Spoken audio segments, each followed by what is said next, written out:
afternoon, having half an hour in bed to ease the aches and pains caused by the weight she was carrying inside her. He was guessing it had morphed from being a nanny nap into a nanny sleep. He smiled again. She would be mortified at missing his arrival back home. He quietly opened the bedroom door, but the bed was untouched. No sleeping Caroline there.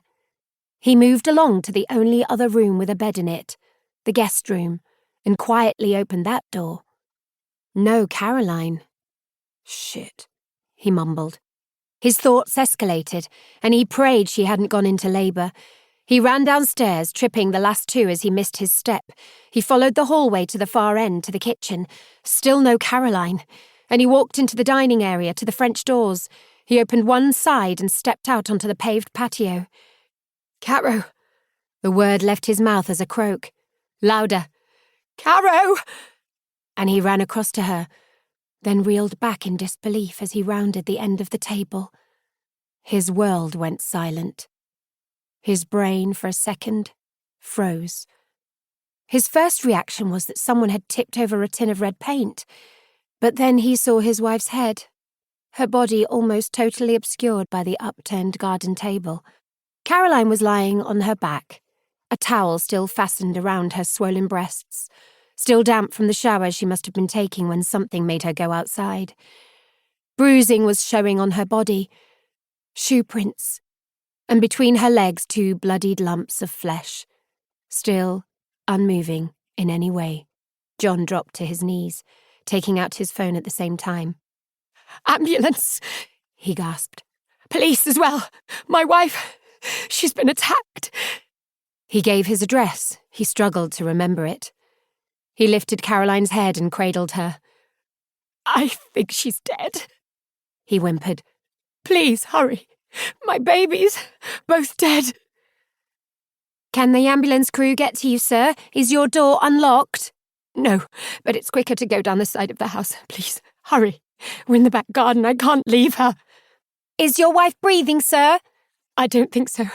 Our twins. How old are they, sir? They were due in 2 weeks. They're born, but they're not breathing. Oh, God. And he dropped the phone and pulled Caroline towards him. The ambulance was there within 3 minutes, and he hadn't moved. His whole life was on the patio with him, and he was going nowhere. The paramedic felt at Caroline's neck, then repeated the action.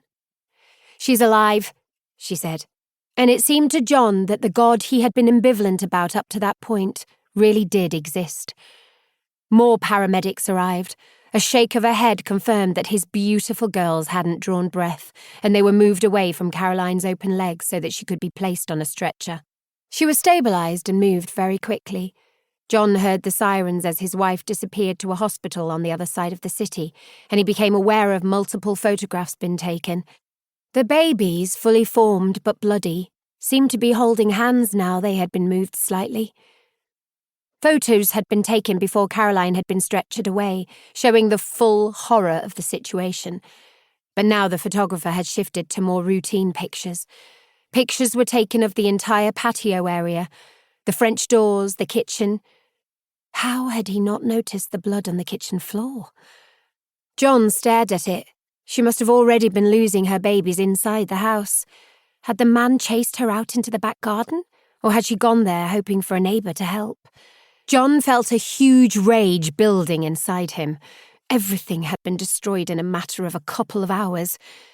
She had been fine at 3 when he had rung to check on her. Mr. Coates. John turned and saw the DI who had arrived earlier. He couldn't remember his name. He stared blankly at him. I'm sorry, your name? DI Alex Mason, sir.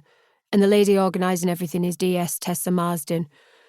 I need 5 minutes with you, and then you can get off to the hospital. One of my lads will take you. I don't recommend you drive. John nodded, almost an automatic action.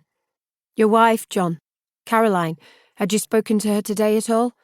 I understand you've come in from work to find this. I spoke to her around 3, and she was fine then. She said she felt tired, so she was going to have a shower and then a nap until I arrived home. I sometimes ring her to tell her I'm on my way, but because she actually admitted to feeling tired, I didn't today.